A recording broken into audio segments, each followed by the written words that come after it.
It was, by all accounts, a thoroughly disagreeable morning.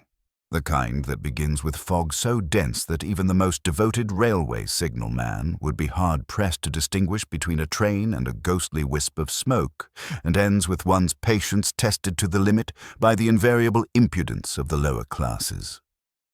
Lord Peter Wimsey, strolling with the languid deliberation of a man for whom time and trivialities are equally subordinate, found himself in the village of St. Etheldreda, a place whose charms, to be candid, consisted largely of its air of genteel decay and the peculiar obstinacy of its residents. The occasion for his presence was one of those minor absurdities that so frequently befell the brilliant, idle, and incurably curious. A murder, though the local constabulary preferred the euphemism untimely demise, had been discovered beneath the great stained-glass window of St. Etheldreda's church. And yet, as always, Lord Peter began with what would have seemed a pedantic, even impertinent, observation. "Fascinating, really," he murmured, tipping his bowler at an angle so precise it suggested more calculation than casual fancy. "One notes that the victim's hand is slightly ink-stained, rather like a scrivener's, but the ledger on the lectern is untouched. Curious, wouldn't you say?" Inspector Charles Parker, faithful and unflappable as ever, merely blinked. "Curious, sir? Yes. But the Reverend Hargreaves assures me there was no writing in the church yesterday." "Precisely my point," Wimsey replied, as though the words themselves were a kind of secret amusement. "The faintest marks of ink on the fingers, and yet no corresponding entry in the ledger. One does wonder what the poor man was doing in his final moments, besides meeting a most inconvenient death." He paused, surveying the church interior with a practiced eye. "Ah, and there's the window. Quite gothic in the most deplorable sense. Leaden tracery, rather stiff figures of saints, and one particularly alarming angel whose expression is, shall we say, positively accusatory." Parker shuffled his notes nervously. "Sir, I gather you don't approve of angels." "Not in stained glass, my dear Parker," Wimsey replied, with a faintly sardonic smile. "They have a way of looking so knowing, so disgusted, that one feels guilty for sins one has not yet committed. I find them psychologically unhelpful." The body, a Mr. Lionel Fairchild, lay sprawled across the marble floor of the sanctuary, his expression a perfect, if frozen, mimicry of mild astonishment. There were no obvious wounds, save for a small puncture in the temple, so neat that one might have imagined a clockmaker at work rather than a murderer. Around him, the church seemed to hold its breath, the autumnal light filtering through the jewel-toned glass, casting unnatural shadows that made the scene simultaneously theatrical and grotesque. Wimsey crouched beside the corpse, fingering the ink-stained fingers with exaggerated care. "Do observe, Parker, how entirely neat these fingernails are. One would expect a man who had been engaged in any sort of frenzied struggle to leave traces on his person. Yet here we have, as it were, the neat, even obsessive, hand of a man perhaps accustomed to precision rather than violence." Inspector Parker looked doubtful. "You think, sir, he knew his attacker?" "Possibly," said Wimsey, rising and straightening his coat with an air of fatalistic elegance. "Or, just as likely, he trusted a stranger sufficiently to permit the intrusion of murder. One must never underestimate the peculiar blend of folly and civility in the English mind, Parker." A faint sound of creaking pews announced the arrival of the vicar, a thin man with the pallor of one who dines on anxiety and tepid tea. He peered nervously at Wimsey, whose presence, it seemed, added a further layer of discomfort to an already dire morning. "Lord Peter Wimsey?" the vicar asked, his voice trembling between awe and supplication. I did not expect you so soon. How could you have known?" Wimsey, adjusting his monocle with the grace of a cat who has just caught the tail of an unsuspecting mouse, gave a small, almost apologetic shrug. "Ah, Reverend, the world is full of signs. One simply needs to observe, and I confess, your stained glass angel was positively shouting for intervention. Not literally, of course, but one must always respect a good scream of the psyche. Thus began the morning in St. Etheldreda, with fog pressing against the stone walls, a body beneath a gothic angel, and the curious amusement of a detective who saw in tragedy not just horror, but the faintest glimmer of an exquisitely arranged puzzle. It was a puzzle, indeed Parker would soon discover, whose solution would require more than mere observation. And Lord Peter, ever arch, ever enigmatic, was clearly savoring every infuriatingly delightful second of it. The morning fog had not lifted when Whimsy and Parker left the church. The body of Lionel Fairchild, now enshrouded in a modest canvas sheet and carted off by 2 trembling constables. The air seemed thicker outside, laden with the scent of damp earth and fallen leaves, the sort that clung insistently to one's shoes and conscience alike. Lord Peter paused at the church gate, squinting through the mist as though the village itself held secrets in its twisting lanes. "Parker," he said, "we must begin with those who inhabit the household of our unfortunate Mr. Fairchild. It is here that the trivialities of daily life, the cups left unwashed, the clocks ticking slightly off, the servants' whispers, often conceal the most telling revelations." They walked in silence for a few moments, passing the modest cottages that clung to the village like barnacles to a ship's hull. Whimsy's gaze was idle, but Parker, seasoned as he was, could sense that nothing escaped it. When at last they arrived at Fairchild Hall, the estate appeared deceptively tranquil. Ivy climbed obediently over the stone walls, the windows reflected the sallow light in precise rectangles, and the front door opened before them as if the house itself had been expecting their arrival. The butler, Mr. Henshaw, a man of considerable girth and a manner as rigid as the pews of St. Etheldreda, received them with a bow that creaked with the effort. "Lord Peter Whimsy," he said, voice muffled beneath his voluminous mustache. The household, is most grateful for your assistance. We are, naturally, shocked." "Indeed," Whimsy said, surveying him with mild amusement. "Shock is rarely absent at the beginning of any investigation, Mr. Henshaw. The question is whether it persists when confronted with the inconvenient truths." Henshaw's eyebrows twitched. "I beg your pardon, sir?" "Merely a thought on human nature," Whimsy replied with a faint smile. "Now I am told that you have been with the family some years." 15, my lord. I've served both the late Mr. Fairchild and his mother before him. I know the habits of this house as intimately as one knows the back of one's hand." "Excellent. Then you will appreciate the value of small details." Whimsy leaned closer, lowering his voice.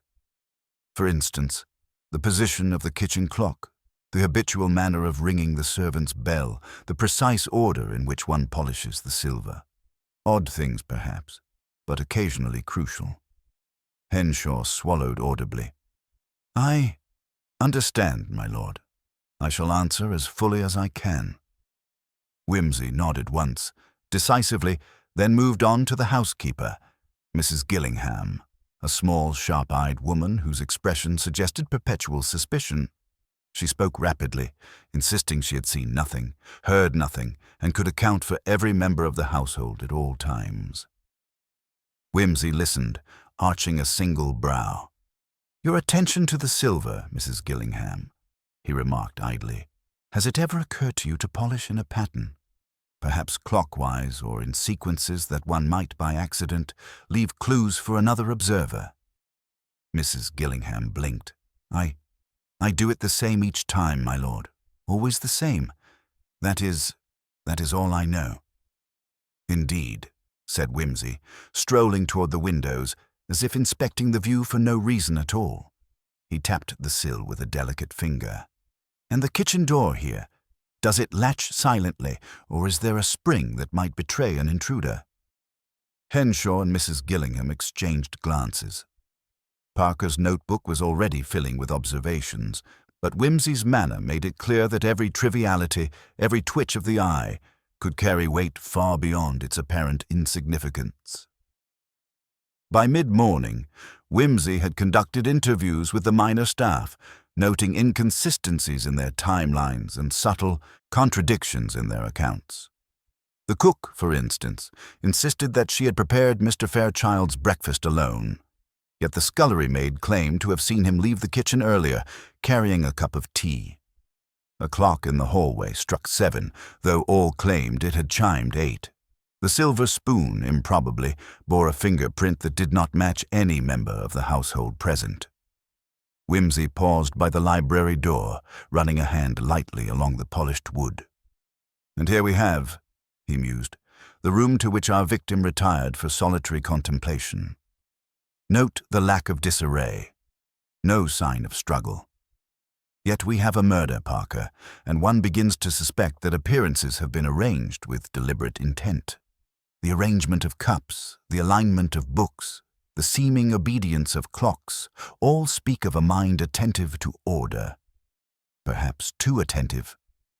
Parker, as ever, was silently impressed, though he refrained from comment. It was clear that Whimsy's amusement was growing, a quiet, inexorable delight in teasing the truth from the tangle of civility, habit, and human foible. The day pressed on, the fog slowly lifting, yet leaving behind a pervasive sense of uncertainty. Whimsy wandered through the hallways, gently prodding the servants for recollections, noting the precise creak of the stairs, the position of furniture, the faintest hint of perfume that lingered in the air.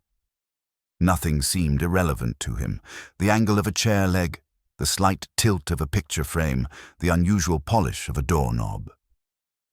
By the time dusk began to stain the sky a dismal gray, Whimsy had established a pattern, a lattice of movements, contradictions, and habits that no one else had noticed. The servants, exhausted and bewildered, had admitted nothing directly incriminating, yet the detective's keen eye had already begun to discern a subtle hierarchy of lies, omissions, and careful concealments. And somewhere amid these trivialities, these domestic minutiae, lay the key to understanding the death beneath the stained glass. Whimsy reclined in the vicar's borrowed armchair, sipped his brandy, and Parker, watching him, could not help but sense that the most absurd detail might prove to be the most damning. The following morning brought with it the promise of clarity, though in truth the village of St. Etheldreda was inclined toward muddle. Whimsy arrived at Fairchild Hall precisely at 9, a fog still clinging stubbornly to the stone walls, giving the estate an air of gothic solemnity that he found, as ever, highly stimulating. Parker trailed behind, bearing a notebook already half filled with careful observations. The household staff had been summoned for further questioning, and there was an expectant tension in the air, as if everyone suspected the detective of possessing some preternatural insight. Before any formal interviews could begin, a carriage rattled down the drive, and a gentleman alighted with an air of conspicuous agitation. Lord Peter observed him carefully, tall, slender, with the tight-lipped expression of a man unused to being caught off guard. "Ah," Whimsy murmured, his tone lightly amused, "and here enters our first promising suspect. Permit me the pleasure, Parker."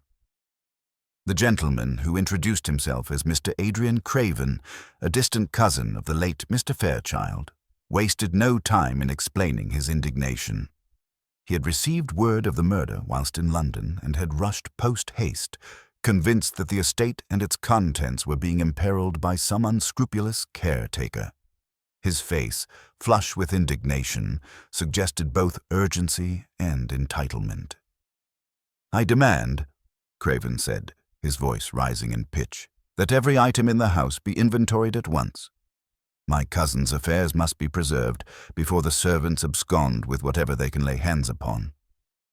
Parker, accustomed to human melodrama, began to take notes, while Whimsy tilted his head slightly, regarding Craven as one might regard a particularly sharp but temporarily misaligned clock.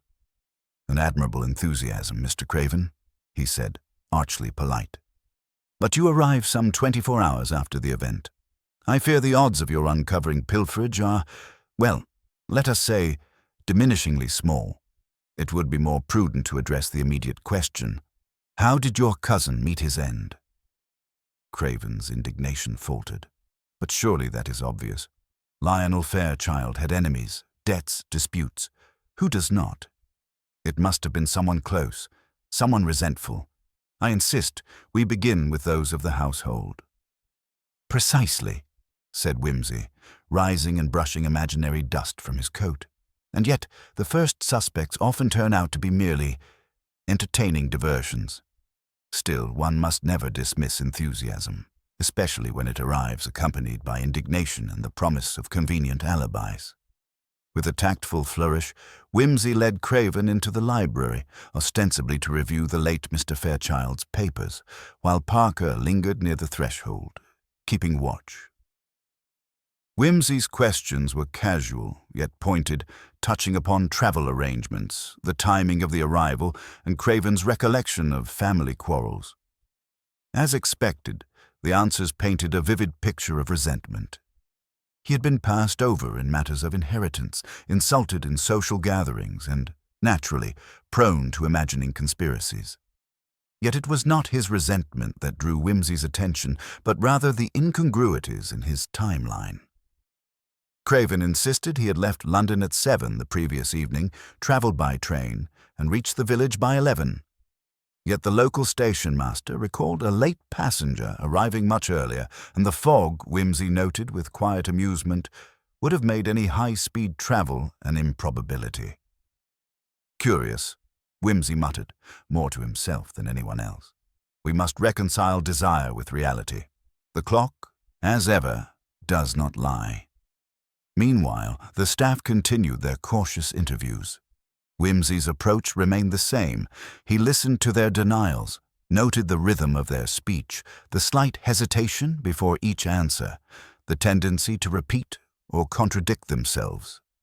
A maid's insistence that she had not left the scullery after breakfast clashed with the cook's memory of seeing a shadow pass the hallway. A slight scuff mark on the carpet, unnoticed by all, suggested a hurried exit, yet no one admitted to moving in that direction. Whimsy strolled between them, asking apparently trivial questions. The timing of the kitchen bell, the pattern of dust on the windowsill, the precise method by which the silverware was returned to the sideboard. Each answer seemed insignificant, but his eyes sparkled with the quiet knowledge that every detail would later fit like a cog in a finely tuned machine. By late afternoon, the police were eager to accept Mr. Craven's enthusiasm as a kind of moral certainty. To them, a disgruntled heir recently arrived, with an interest in inheritance, made for an arrestable suspect. Craven, predictably, behaved with exaggerated indignation when they suggested any other line of inquiry. He had motive, he had opportunity, or so it seemed. Whimsy, however, reclined in the library armchair, smiling faintly to himself. "Ah, Parker," he said, swirling his brandy. "And there we have the first red herring, as inviting as a rose in a bramble. Observe how easily the police can be seduced by appearance and desire. Yet appearances, dear Parker, are precisely what conceal the truth. Our work is only beginning." He tapped his fingers on the armrest, eyes drifting toward the fireplace, where the faintest traces of ash hinted at a recently burnt document. "There is more to this than resentment and inheritance, Parker, and I suspect the angel above the altar is still waiting to show us where to look." Outside, the fog began to lift further, but within Fairchild Hall, the shadows of deceit and misdirection were only growing. Whimsy's amusement deepened, for the puzzle was unfolding exactly as he liked. Deceptively simple, yet exquisitely complex, with the true culprit, he suspected, watching politely from the wings, confident in their civility. Whimsy spent the evening in Fairchild Hall with an air of leisurely contemplation, while Parker busied himself with notes and cross-referencing the stationmaster's statements. The household, now thoroughly aware of the detective's presence, had settled into a peculiar state of tense civility, each servant careful not to speak too freely, yet unable entirely to conceal the nervous energy beneath their bows and curtsies. Whimsy, reclining in his chair by the library fire, allowed his gaze to drift over the objects that filled the room. Shelves of leather-bound books, a carefully arranged collection of curios, and the subtle misalignment of picture frames that hinted at hands other than those of the meticulous housekeeper. "Fascinating," he murmured, almost to himself. "So many things arranged with precision, yet not a single object misplaced by accident. Someone here is devoted to order, but devoted to what end?" He rose, pacing with measured steps, tapping lightly on the mantelpiece, the edge of the carpet, the doorknob. "The clocks, Parker. Notice them. Each one tells the correct hour, more or less, yet all seem to gain or lose at a peculiar rate. A careless servant might leave them erratic. Here, they are deliberate. One might even say, intentional." Parker followed dutifully, notebook in hand. "Intentional. To what purpose, sir?" Whimsy smiled faintly, arching an eyebrow. "Why, the purpose of deception, my dear fellow. Or perhaps the desire to orchestrate an appearance of normalcy where none exists. A clock may not lie, but it can certainly mislead if one is inclined to watch at the wrong moment." He moved next to inspect the window that overlooked the garden, noting the slight smudge at one corner of the glass. "And this, Parker, observe the faint trace of a handprint on the lower pane. Too high for the average servant, too low for our visitor from London. Someone here moved with intention and yet tried not to be noticed. A trivial detail, perhaps, but trifles often yield more than confession." The interviews resumed the following morning. Whimsy, with his customary blend of arch patience and subtle irony, questioned the staff again, now probing for habits and routines rather than direct knowledge of the murder. "Tell me, Mrs. Gillingham," he said, "how do you usually arrange the silver before a meal?" "Always in the same order, my lord," she replied, with a faint quiver in her voice. "Knives to the right, spoons to the left, forks in the middle." "And the young footman," Whimsy continued, "how long does it take him to polish the candlesticks, from first wipe to final gleam?" The footman blinked, unsure if the question was a test of memory or patience. "About 10 minutes, my lord. Sometimes 12 if he is being careful." "Ah," said Whimsy, tapping a finger against his chin. "And is he careful, do you think, when no one is watching, or merely meticulous for observation?" The footman flushed and looked down. Parker scribbled furiously. Whimsy's questions, so apparently trivial, were carefully constructing a lattice of human behavior, habits, and slight deviations that could later be cross-referenced against the timeline of the night in question. Later, he inspected the dining room, running a delicate finger along the edge of a sideboard. The dust had been displaced in a pattern suggesting recent movement.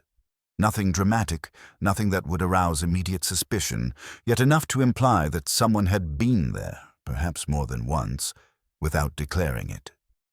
"The chronometry of domestic life is most revealing," Whimsy remarked, as Parker raised an eyebrow. "If one observes the trivial, the inconspicuous, one may reconstruct even the most carefully staged evening.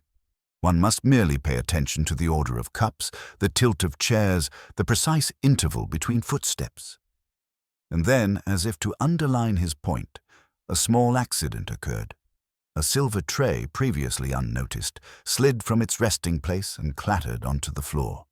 Whimsy's eyes glinted. "Ah, there it is, Parker, the unguarded truth revealing itself in the most ordinary of manners. Notice how the carpet is slightly scuffed, suggesting recent passage. Someone has moved this tray, not as part of service, but for some less innocent purpose." Parker jotted notes, his admiration tempered by the quiet unease that always accompanied Whimsy's insights. The detective, meanwhile, seemed to derive a quiet amusement from the minute disturbances of the household. Every irregularity, every misalignment was a clue, and every clue hinted at the careful orchestration of appearances. By afternoon, Whimsy had traced the movements of nearly everyone in the house, noting inconsistencies in arrival times, departures, and the locations they claimed to have occupied. The footman had been spotted entering the library twice when he insisted he had been polishing the silver. The maid had passed the kitchen at a time she denied, and Henshaw himself had a small scratch on his wrist, inexplicable yet suggestive of an unnoticed scuffle. Whimsy leaned back in his chair, fingers steepled, eyes twinkling. "The devil," he murmured, "is indeed in the details, Parker. And our devil is rather clever, though not infallible. One must be patient, allow the little inconsistencies to accumulate, and then one can begin to see the shape of the design." As dusk approached, the household settled once more into its uneasy rhythm. Unseen and unacknowledged, subtle tensions simmered beneath the polished surfaces, and Whimsy, with his quiet, sardonic pleasure, allowed himself a rare smile. He had begun to see the outlines of the truth, though it remained, for now, tantalizingly obscured. The following morning arrived crisp and clear, the fog now lifted to reveal the subtle decay of the Fairchild estate in stark relief. Whimsy and Parker set out through the house, armed with nothing more than notebooks, a keen eye, and the patient curiosity that had served them so well.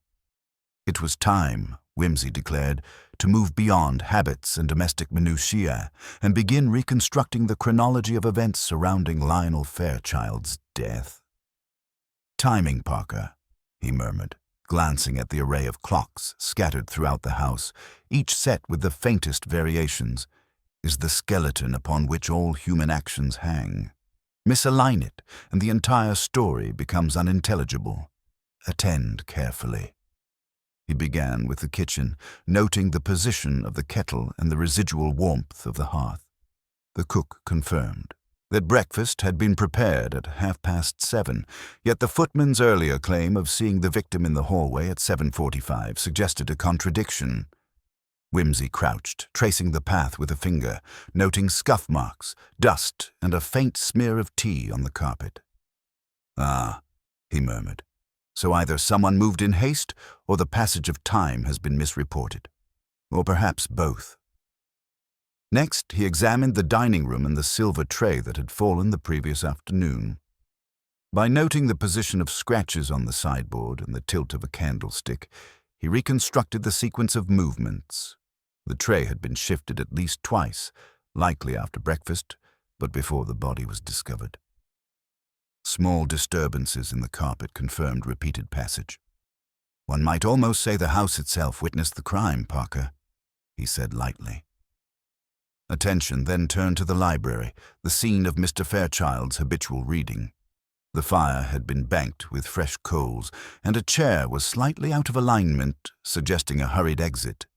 Whimsy noted the ink-stained fingers once more and compared them against the ledger. "He touched nothing of consequence," he said, frowning, "yet he bore traces of ink. He was occupied, engaged, distracted, yet the work was not recorded. There is intent here, Parker, and it is deliberate." Whimsy then moved to the hall and the main staircase. The creak of a single step had been noted by a nervous maid during her initial interviews. Tracing it carefully, he determined that only a person of slight build could have traversed it at the hour claimed. The footman and Henshaw, both larger men, would have produced a different sound. The revelation prompted a quiet glance at Parker, who nodded with dawning comprehension. The clocks were next, scattered throughout the hallways and sitting rooms, each slightly askew. Whimsy compared them meticulously to the station master's records and the vicar's accounts of the bells chiming the previous evening. Subtle discrepancies emerged. One clock had gained 2 minutes overnight, another lost nearly 5. More importantly, the chimes from the church bell had failed to register in the main hall at the expected intervals. suggesting that the door between the hall and the library had been closed, soundproofing the murder room from casual detection. "A deliberate attempt to isolate the scene, Parker," Whimsy remarked. "One does not merely stumble into such arrangements." He then turned his attention to the window overlooking the garden. The smudge on the lower pane, which had earlier seemed trivial, now demanded scrutiny. It corresponded exactly to the height of the maid who claimed to have remained in the scullery all morning, though she had passed the window twice, unnoticed by the others. The timing of her movements conflicted with the reconstructed path of Mr. Fairchild through the house, suggesting either fabrication or unwitting misstatement. By mid-afternoon, Whimsy had established a detailed map of the house, movement patterns, and temporal inconsistencies. Every claimed alibi, every assertion of routine, was now a potential vector of deception. He reclined briefly as Parker watched, meticulously cataloguing the subtle contradictions. "Observe, Parker," Whimsy said, tapping the side of his nose with a finger, "how the trivial accumulates into revelation. The placement of a tray, the slight scratch on a banister, the position of a candle, all of these are threads which, if followed with patience, unravel the fabric of a lie. Even Mr. Craven, the eager red herring, could not escape scrutiny." Whimsy reviewed his account, comparing train timetables, fog conditions, and local observations. Minor but critical impossibilities emerged: the journey time, the sequence of his stated activities, and the timing of his arrival at Fairchild Hall could not align with the movements of other household members. His indignation, while theatrically convincing, was insufficient to reconcile the inconsistencies. By evening, Whimsy's smile was faint but unmistakable. The timeline was largely reconstructed. Breakfast, movements through the house, the subtle orchestration of minor disturbances, and the calculated isolation of the murder room. What remained was to uncover the motive that bound these movements together, the hidden pressure that compelled the killer to manipulate time, sound, and appearance with such deliberate care. Parker, exhausted but impressed, finally ventured a question. "Sir, do you have any inkling who might have done it?" Whimsy's eyes glimmered with arch amusement. "I have my suspicions, Parker, but one does not speak of suspicions until the stage is properly set. The actors, though unaware, are performing perfectly for the final act. Patience, my dear fellow, everything is in place, and the climax approaches." Outside, the autumn twilight deepened, and the shadows in Fairchild Hall seemed to lengthen, drawing the household into a quiet anticipation. The stage was indeed set, the players positioned, and Lord Peter, with his customary wit and precision, was ready to observe the next crucial move. The following morning brought a peculiar stillness to Fairchild Hall. Whimsy, having spent much of the previous day reconstructing the timeline and quietly cataloguing the household's inconsistencies, moved with deliberate purpose, his eyes alight with the satisfaction of someone on the cusp of revelation. Parker, carrying the weight of accumulated notes and observations, trailed him through corridors that now seemed almost conspiratorial, their quiet corners and polished surfaces hinting at secrets long hidden. It was in the library, among the orderly rows of books and the faint residue of burnt paper in the grate, that Whimsy paused, hand resting lightly on the spine of a volume that bore no obvious significance. "Observe, Parker," he murmured, his voice low and deliberate. "The neatness here is absolute, yet the ash suggests a recent combustion. The victim, it seems, had correspondence he wished to conceal, or perhaps was compelled to destroy. Either possibility is intriguing." He tapped his fingers thoughtfully against the desk before opening a drawer and removing a small leather-bound notebook. The pages, filled with meticulously neat handwriting, contained references to people, places, and events that did not align with the known routine of Lionel Fairchild's life. Whimsy traced the entries with a practiced finger, noting particularly a series of visits to a lawyer in London and several unrecorded meetings with a figure only described as M.A. Interesting, he said, his lips curling in faint amusement. Our victim was not the simple, domestic man the household imagines him to be. He led a double life, Parker, one of discreet meetings, secret appointments, and concealed communications. There is, I dare say, a motive concealed here, not in resentment or inheritance alone, but in the manipulation of trust itself. Parker frowned. Do you mean someone was blackmailing him, sir? Possibly, Whimsy replied, rising and pacing. Or perhaps he himself manipulated appearances to maintain control over certain outcomes. Consider the implications. A man whose household sees only routine, yet whose private engagements are deliberately hidden. The servants' timeline inconsistencies take on a new light. Some may have been unknowing pawns, others willing participants in maintaining his facade. His thoughts turned to the staff. The footman who had moved silently through the library, the maid who had claimed to remain in the scullery, yet left faint traces at the window, even Henshaw and Mrs. Gillingham, whose meticulously maintained routines masked subtle deviations. Each now seemed to be acting within the framework of a larger design, orchestrated either by the victim or by someone seeking to exploit his hidden arrangements. Whimsy's attention returned to the notebook. One entry, particularly cryptic, mentioned a meeting at the vicarage on the night of the murder, followed by the simple notation, "Leave no trace." He tapped the page with a forefinger. Here, Parker, is where our temporal analysis intersects with the hidden identity. Someone knew in advance precisely where Mr. Fairchild would be, and the sequence of movements through the house becomes intelligible. It is no accident that the clocks were subtly altered, the tray displaced, and the window smudged. Parker's eyebrows rose. You think the murderer was inside the house all along? Not merely inside, my dear Parker, Whimsy replied, smiling faintly. I suspect that our criminal was observing, calculating, and exploiting every opportunity, much as a conductor manipulates an orchestra, guiding the movements of each player toward a predetermined conclusion. The victim's double. Life provides not just motive, but opportunity.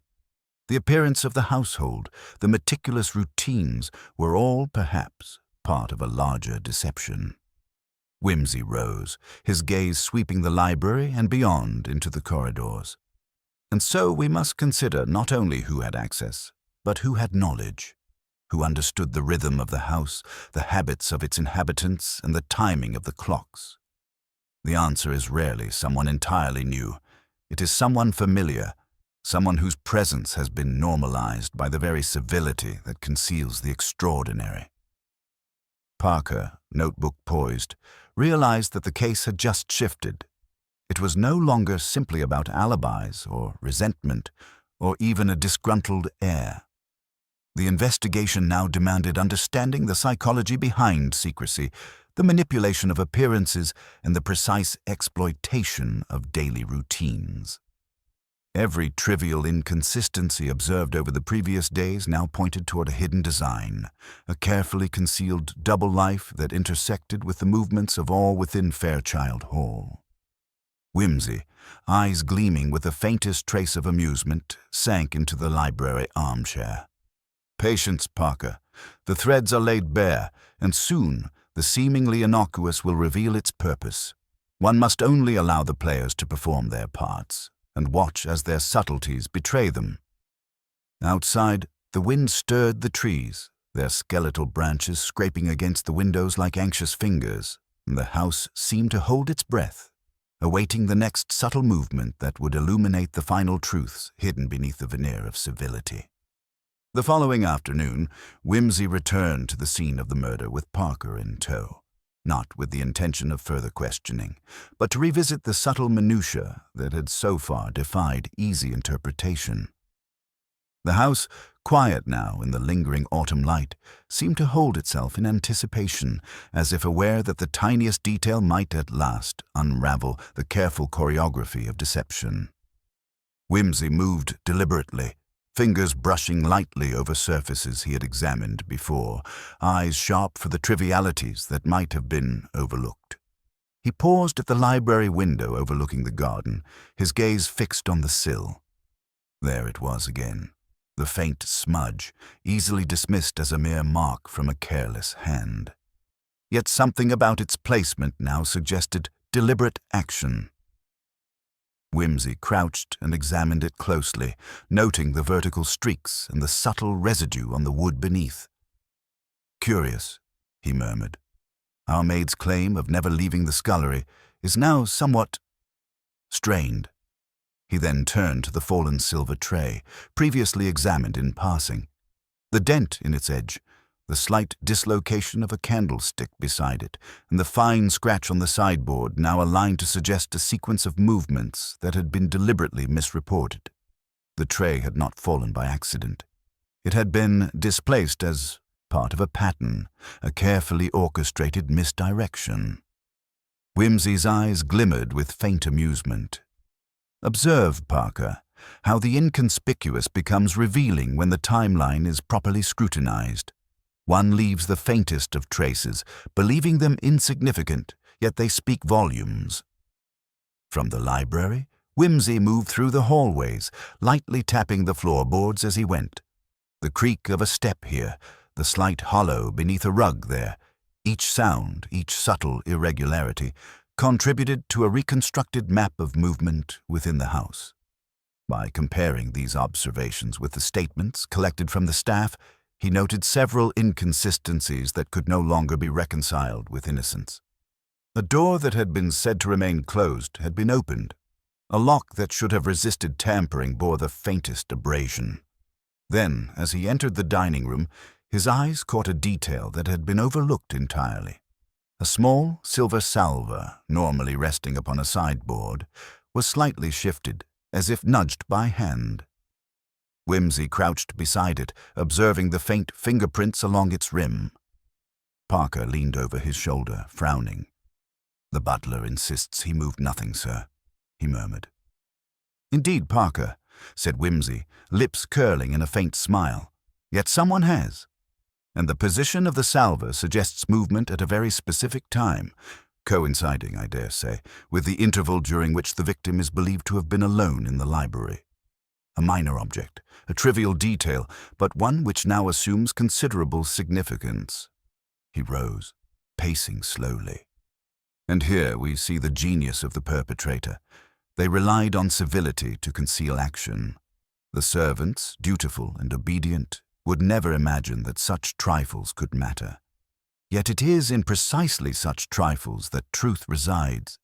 The faint trace of a hand, a nudge, a misalignment, these betray the careful orchestration of a plan intended to escape notice entirely." Parker, following Whimsy through the corridors, could feel the tension in the air grow palpable. The house, with its polished surfaces and orderly appearance, seemed to watch them in quiet complicity, revealing in increments what had been so carefully hidden. Finally, Whimsy returned to the window. The smudge there, now seen in conjunction with the displaced salver and the subtle scratch on the sideboard, formed a logical nexus. "It is clear, Parker, that we are not dealing with random movements nor with simple oversight. These actions are deliberate, designed to manipulate perception, to guide the casual observer toward a false understanding. And yet, with careful observation and chronological reconstruction, the pattern becomes unmistakable."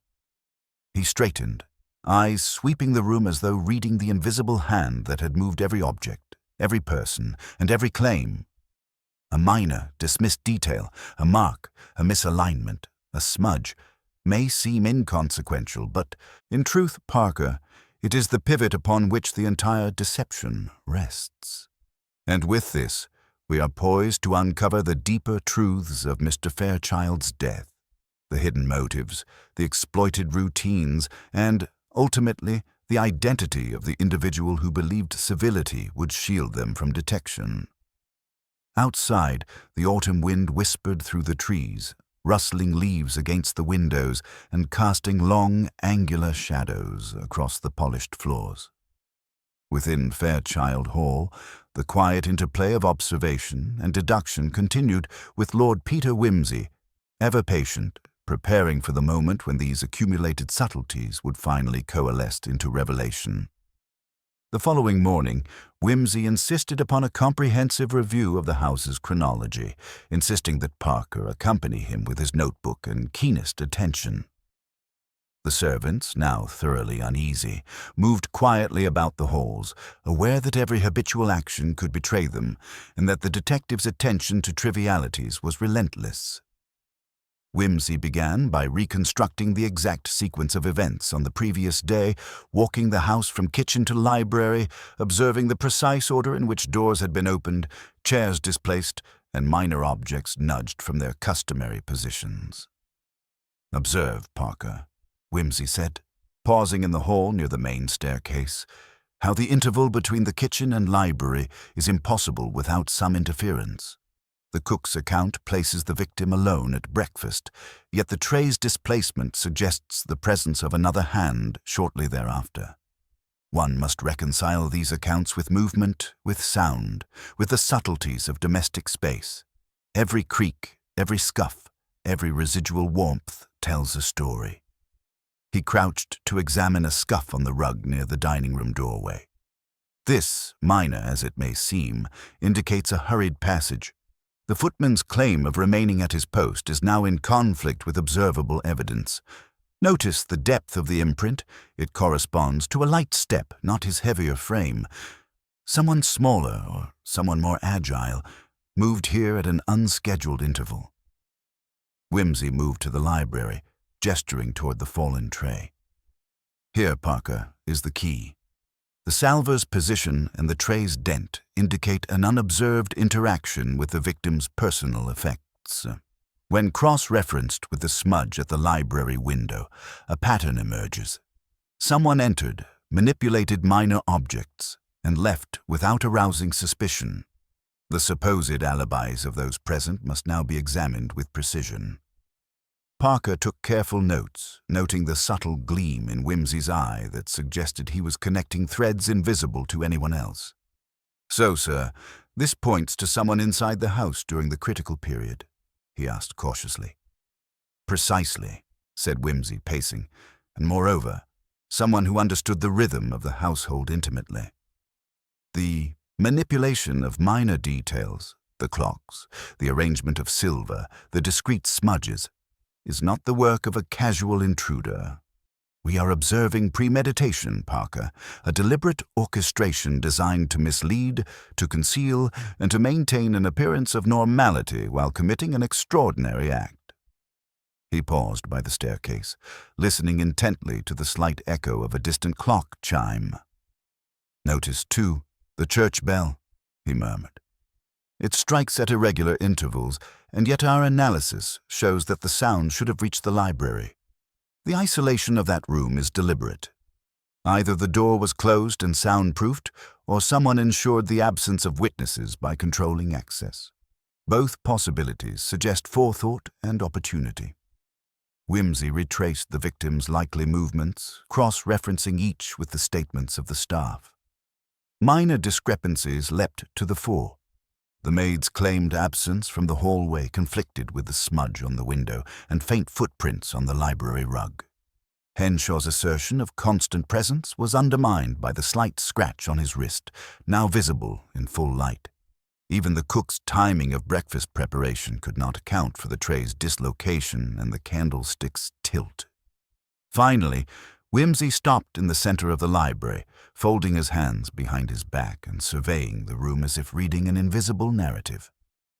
"See here, Parker, how chronology illuminates motive and opportunity alike. Each misalignment, each contradiction, is a thread.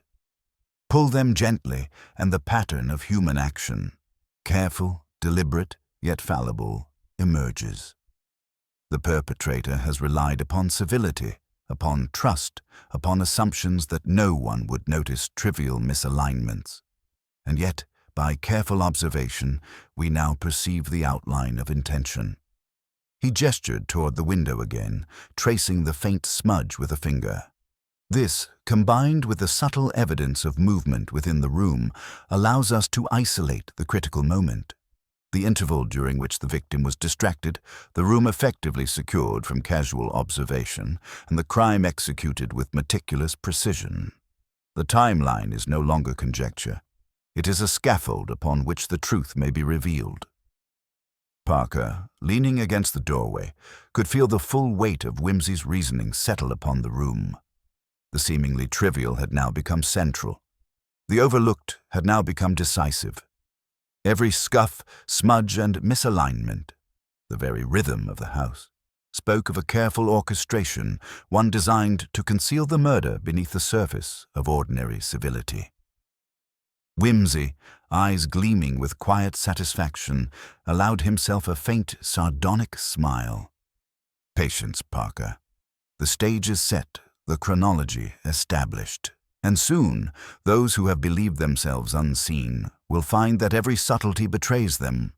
One only needs to watch, to calculate, and to allow human nature to reveal the final move.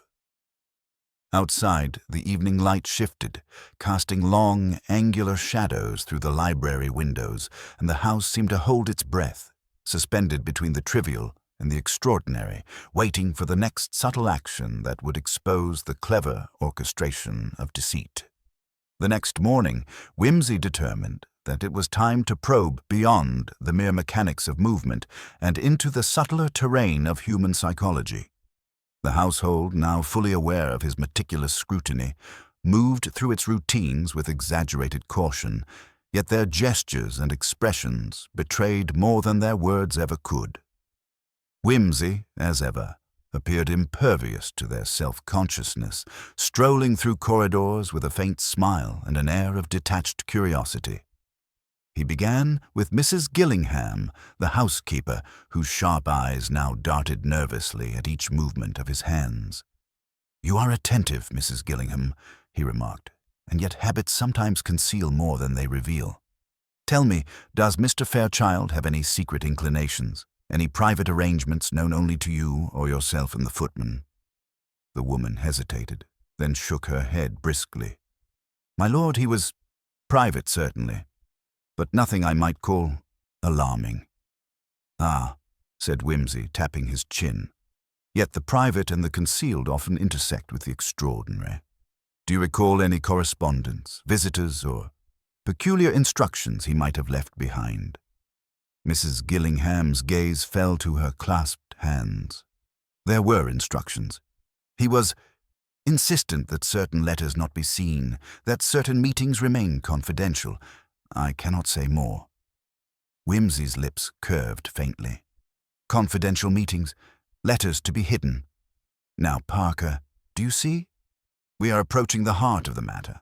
The domestic inconsistencies are not mere errors. They are the outcome of a deliberate concealment, a calculated control over knowledge. He moved next to Henshaw, the butler whose pride in his station had been dented by the presence of so sharp an observer.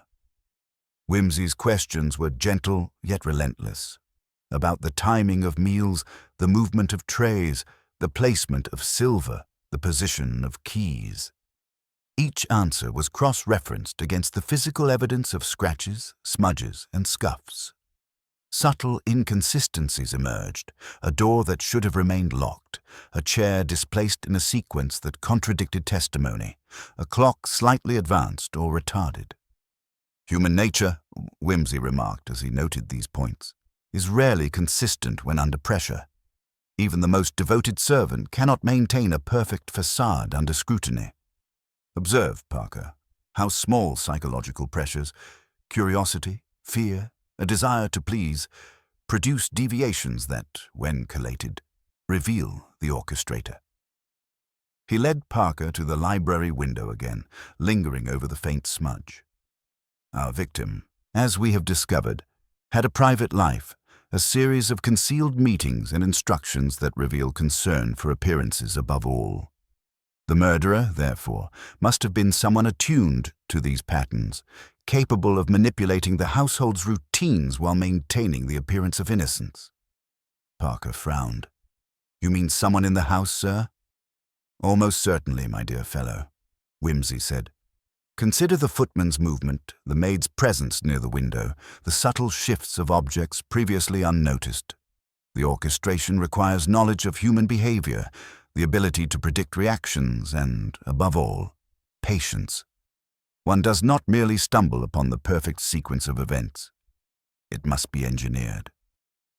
Then, as if to confirm his hypothesis, a small detail emerged. A letter, carelessly tucked beneath a cushion, its envelope unsealed. The handwriting was familiar, yet disguised, a false signature, a careful misdirection. The contents hinted at secret arrangements, meetings, and even veiled threats, connecting several household members to a hidden network of obligation and guilt. Whimsy read it quietly, his eyes narrowing. "Here," he murmured, "is evidence not merely of motive, but of psychological manipulation. Our murderer relied on fear, loyalty, and the victim's own hidden concerns to orchestrate the perfect opportunity." He stood, glancing at Parker with faint amusement. "It is all coming together, Parker. The domestic inconsistencies, the altered chronology, the carefully concealed correspondence, all point to an individual who understands both the household and the victim intimately. And, as is often the case, it is precisely familiarity that permits the crime to succeed." Outside, a cold wind stirred the trees, their skeletal branches scraping faintly against the windows. Within Fairchild Hall, the tension between observation and revelation grew almost tangible. Whimsy, eyes twinkling with quiet satisfaction, allowed himself a rare moment of anticipation. The pieces were in place. Only one final act remained before the full truth could be revealed, and the cunning orchestration of deceit exposed in its entirety. As twilight deepened over Fairchild Hall, Whimsy set his plan into motion with the quiet precision of a conductor orchestrating a symphony. The household, now attentive to the detective's presence in a mixture of curiosity and unease, moved about under the pretense of routine, unaware that they were about to become participants in a carefully staged demonstration. Parker, notebook in hand, observed with restrained excitement, knowing that the culmination of their painstaking reconstruction of events was imminent. Whimsy directed Mrs. Gillingham and Henshaw to position the servants as they had been on the day of the murder, marking the minor details with deliberate care. The silver trays, the candlesticks, the slightly askew chairs, even the very placement of carpets along the hallway. "Everything," he said, with his faintly sardonic tone, "must be exactly as it was, or as the murderer believed it to be." He then invited Mr. Craven and the other household witnesses to the library under the guise of reviewing correspondence, ensuring that their arrival coincided with the final phase of his reconstruction. The room was now a tableau of subtle disturbances. A smudge on the window, a scuff in the rug, the silver salver slightly displaced.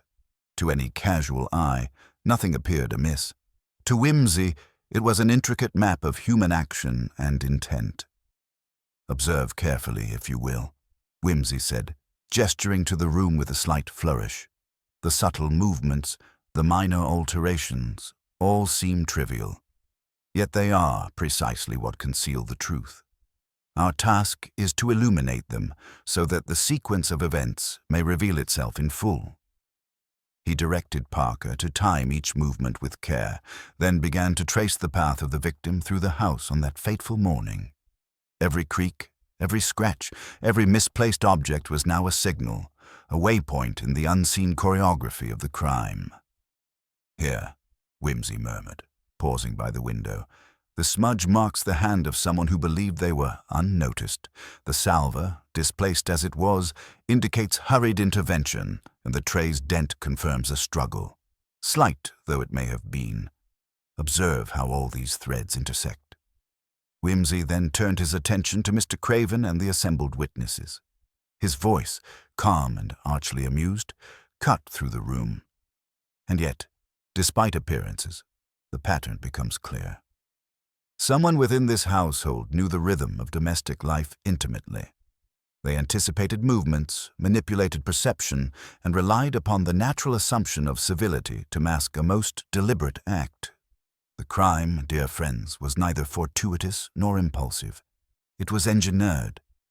He moved deliberately to the hearth, picking up a faintly scorched piece of paper. The victim attempted concealment, Parker, as did the perpetrator. Letters burned, movements staged, minor details adjusted, all to mislead and to disguise. Yet, in every deception, there is a flaw, and it is in these flaws that truth is revealed. The servants shifted uncomfortably, eyes darting, and even Mr. Craven, so eager to be the focus of attention, looked at his fellow household members with newfound uncertainty. Whimsy allowed a pause, letting the tension mount, then spoke with a quiet precision that brooked no denial. Notice the footprints, the smudge, the scratch on the sideboard. Cross-reference these with the chronology, the timing of movements, and the accounts of those present. The alignment is unmistakable. The person who manipulated the objects, who controlled the sequence of events, is among you. Someone who understood both Mr. Fairchild's habits and the assumptions of civility that govern this household. A faint murmur ran through the room, and Whimsy's eyes glimmered with satisfaction. There is only one who could have orchestrated such subtlety, one who could anticipate reactions, time movements, and exploit both fear and trust. And yet, he added, pausing for effect, they relied upon the assumption that trifles would remain unnoticed. Alas, trifles, as we have seen, rarely do. He gestured toward Henshaw, who now shifted nervously, and the maid, who blanched. You will observe, Whimsy continued, that every deviation from routine, every minute inconsistency, every overlooked detail forms a lattice of evidence. It is the hand of calculation, of patience, and of intimate knowledge. And it is precisely these elements which identify the guilty party. Parker, silent but attentive, saw the subtle interplay of logic, observation, and psychology unfold before him. The room, filled with the uneasy awareness of the assembled household, seemed to constrict around the unspoken truth. The murderer, confident in civility, had been ensnared by the very patterns they thought themselves to control. Whimsy allowed the moment to linger, his gaze sweeping the room like a final, precise measurement. And now, he said softly, yet with unmistakable authority, we may turn from observation to confirmation. The crime, though complex, is entirely explicable. The perpetrator may protest, may offer denials, yet the chronological reconstruction, the manipulated routines, and the psychological pressures all point unequivocally. The act was deliberate, the opportunity exploited, and the methodical concealment entirely dependent upon the assumption that no one would scrutinize the trivial. But we have, and the trivial now speaks volumes.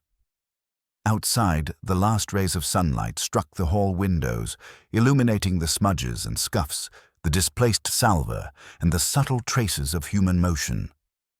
Within, the tension was taut, awaiting the moment when the perpetrator, cornered by logic and observation, would reveal themselves through hesitation, denial, or confession.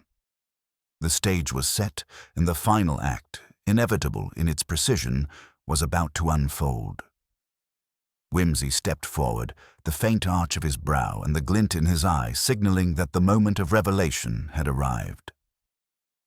The assembled household, tense and silent, watched as he moved deliberately through the library, tracing with his finger the subtle smudges on the window, the scuff in the rug, and the displaced silver salver.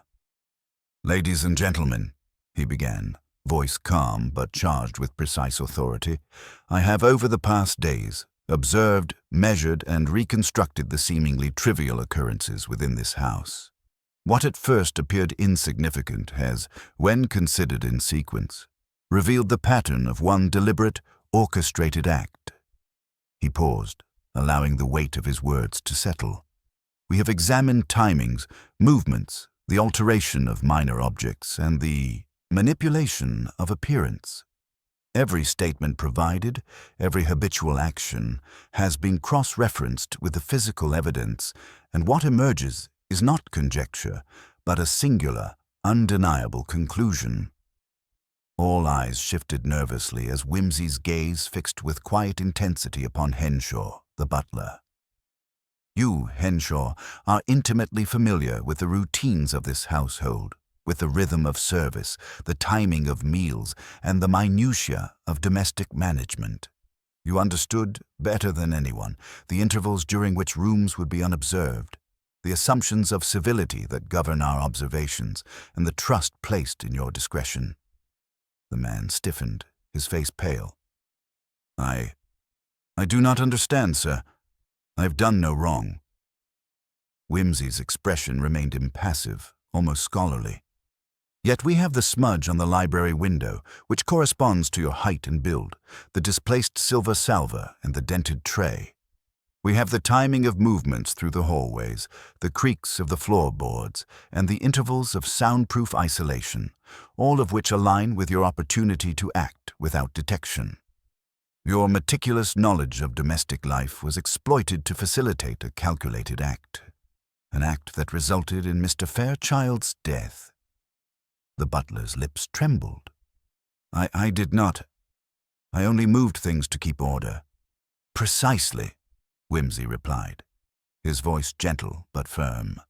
It was your concern for order, your intimate knowledge of the household, and your assumptions of civility that enabled the perpetration of the crime. Yet the evidence is exacting, and trifles do not lie.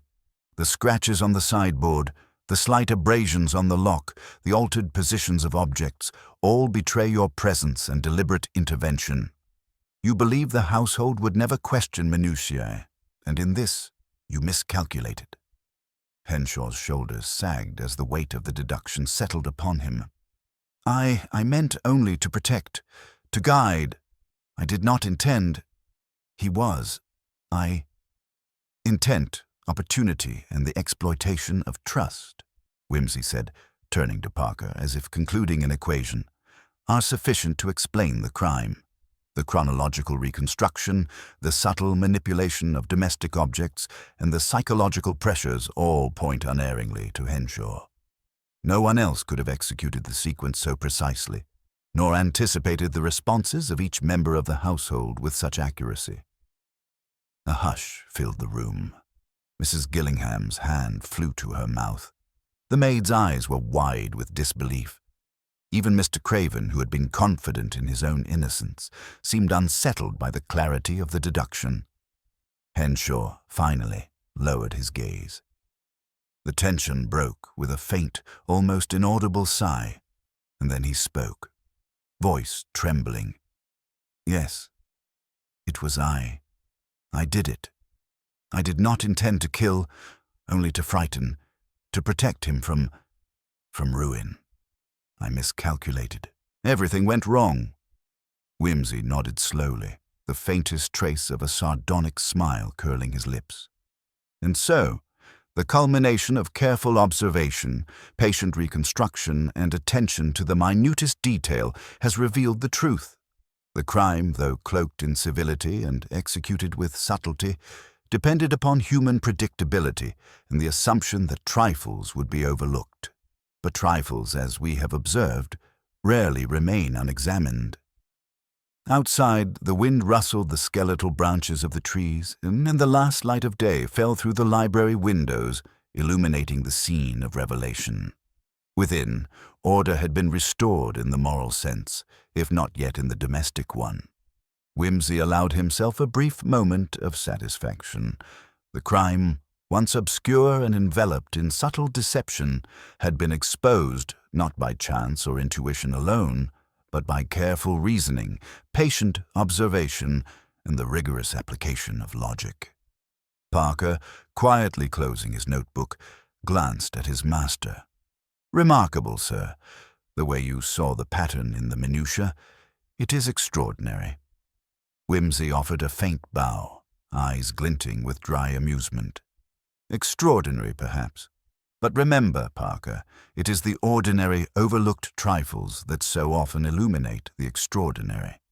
And now, having illuminated the extraordinary, we may depart, leaving civility and justice in equal measure restored." The household remained silent for a moment longer, then slowly resumed the rhythms of domestic life, each member acutely aware that the slightest detail, the subtlest deviation, could never again be taken for granted in the presence of Lord Peter Wimsey. With the confession secured and the household slowly recovering from the shock of revelation, Wimsey prepared for his departure. The autumn light had fully faded, leaving the hallways in a soft silver twilight, shadows pooling in corners where minor disturbances once betrayed human presence. Parker, carrying the last of their notes, followed as Wimsey strolled through the rooms with a quiet, almost ceremonial detachment, eyes scanning each surface as though committing the final truth to memory.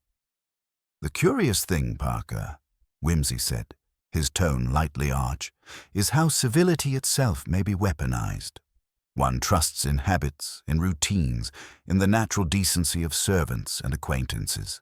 Yet it is precisely these assumptions that allow deception to flourish. Trifles conceal more than the most elaborate misdirection, and the human mind is ever ready to overlook the minor in favor of comfort in supposed order." Parker inclined his head, noting how the household still hovered at the edges of observation, uncertain whether to resume normality or remain under the weight of revelation. "And yet, sir, the crime itself, though subtle, has been completely unraveled." "Indeed," said Wimsey, adjusting his gloves with faint flourish. "It is the triumph of patient observation, of methodical attention, and the disciplined reconstruction of sequence over assumption. One might even say, Parker, that crime, like art, reveals itself fully only when the observer has eyes trained to see the invisible." At the front door, Henshaw was escorted away by the local constable, his expression a complex mixture of shame, relief, and the faint relief of confession. Mrs. Gillingham, the maid, and Mr. Craven lingered nearby, still absorbing the precision with which the invisible had been made plain.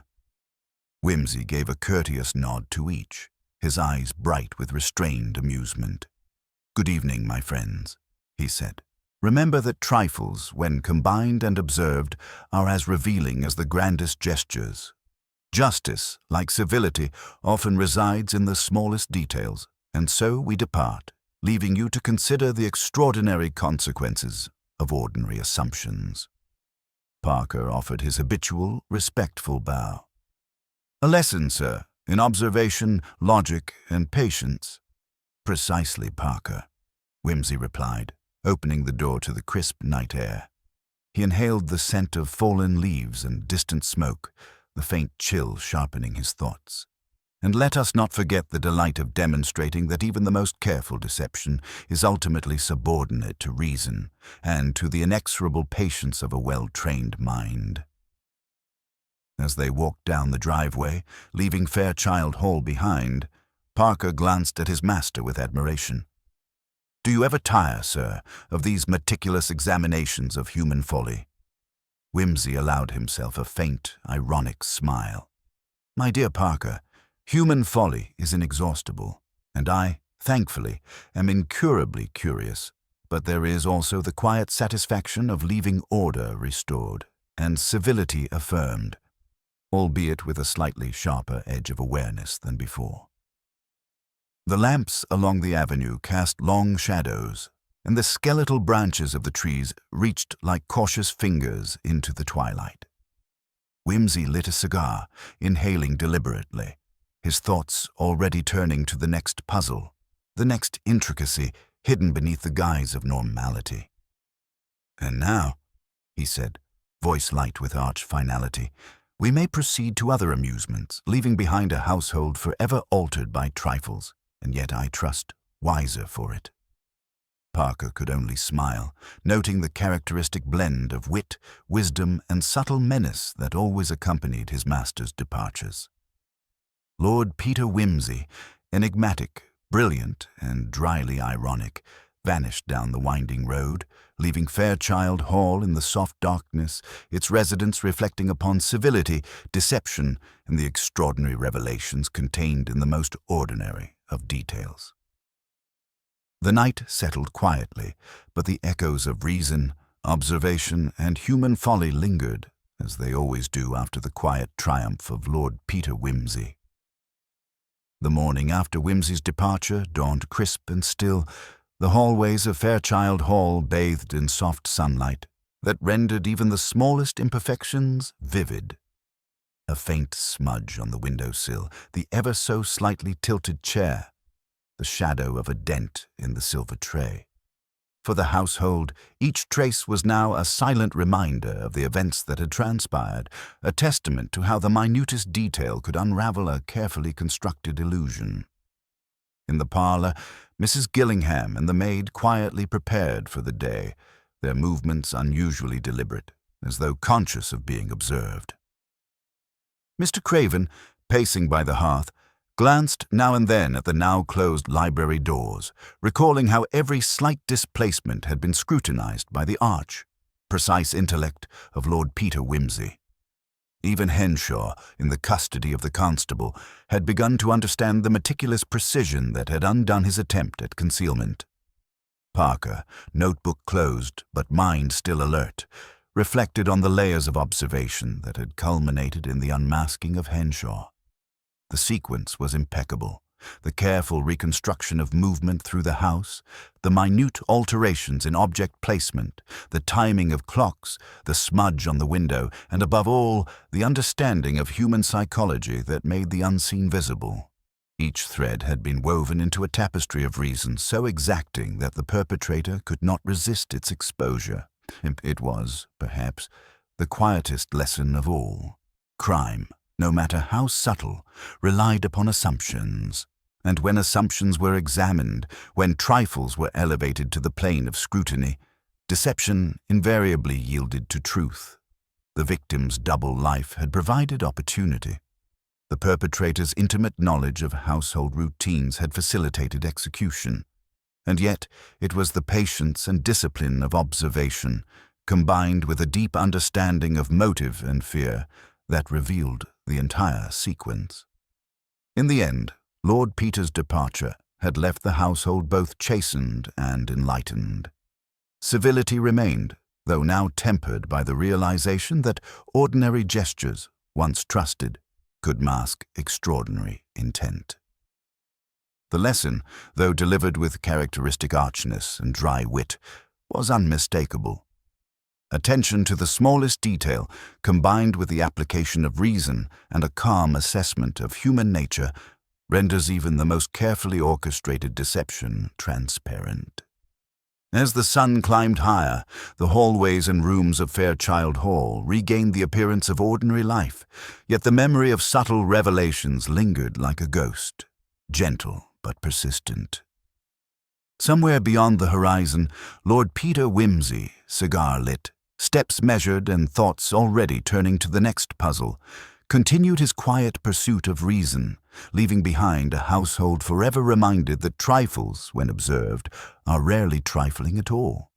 And so the balance between civility and cunning, appearance and reality, was restored, not by force or spectacle, but by logic, observation, and the quiet brilliance of a detective, whose delight lay as much in trifles as in truths.